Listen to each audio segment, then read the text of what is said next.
Hey guys, Andrew here for Next Shift, and today we're doing something a little bit different. We are going to assemble my own personal custom mechanical keyboard. Now, you might be wondering why someone would go through the trouble of building their own board when they can just buy one off the shelves.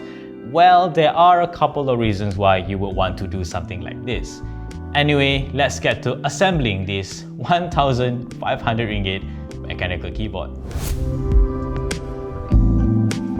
That's right, all of the components that you see on the table here cost me about 1,500 ringgit, which is quite a lot of money just for a keyboard. Before we assemble the keyboard itself, let's talk about how much each of these parts cost, starting with this one right here.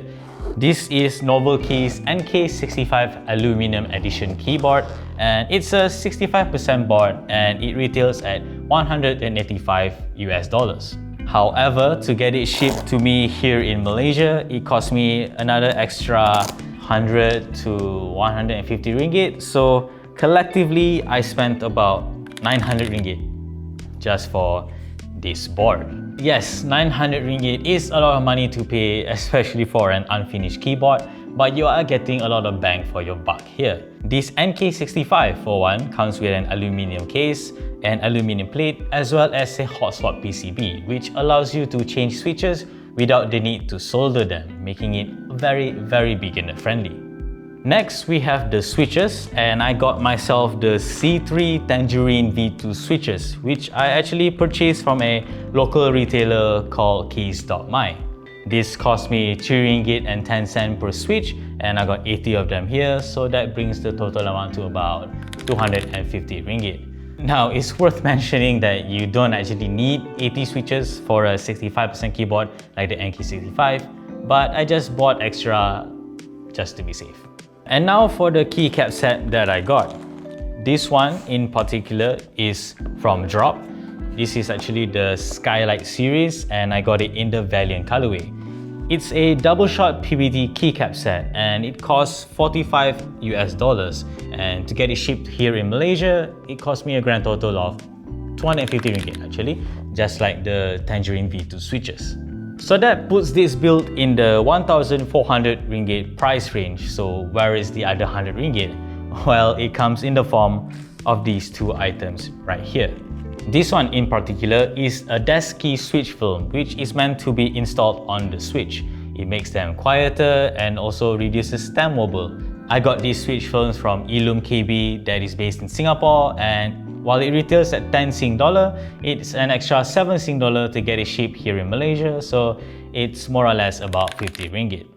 Last but definitely not least is this loop that I also got from keys.my. This is the Crytox 205 Grade 0, which is meant to be used with the switches to make them quieter, as well as a lot smoother, which will make a world of difference with certain switches. I've got this in 10 grams, so it cost me about 34 ringgit, and collectively, you have the grand total of 1,500 ringgit.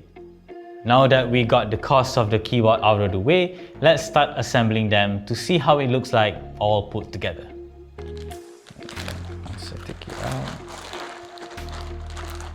Now, if you are planning to assemble your own keyboard as well, make sure that the pins underneath the switch are straight, because if they're not straight and you try to jam it into the PCB, it will not be pretty. As mentioned, this is a hot swap PCB, so all I need to do is just insert the switch into the PCB and it'll be done. There is no soldering required at all.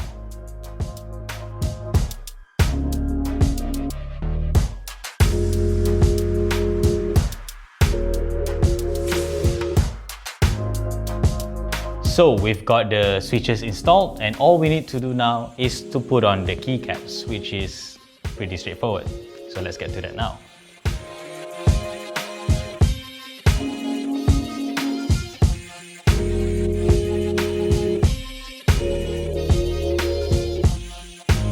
We have finally completed the keyboard, but there are a few hiccups here and there.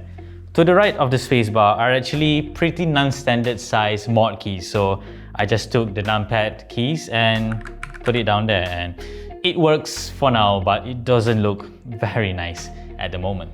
Now that we've got that out of the way, let's hear how this keyboard sounds.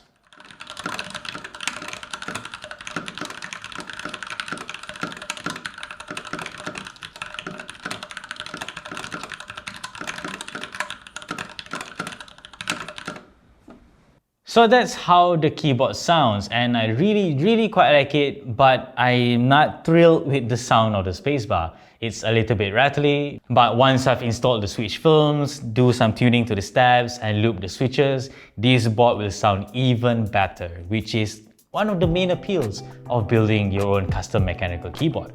And that brings us to the question, why would you spend 1,500 ringgit to build your own board? Well, for one, you are getting a superior typing experience. Even in this stock form, the keyboard sounds and feels a lot better than many other pre-built keyboards in the market now. Second of all is the customizability of it all. I can select keycaps that I want, case that I want, and the PCB layout that I prefer. Again, this is not something that you can easily do with pre-built keyboards. Last but definitely not least is the switch options that I have if I build my own custom keyboard. The thing is, off-the-shelf keyboards comes with predetermined switches that are very popular but not necessarily the best for you.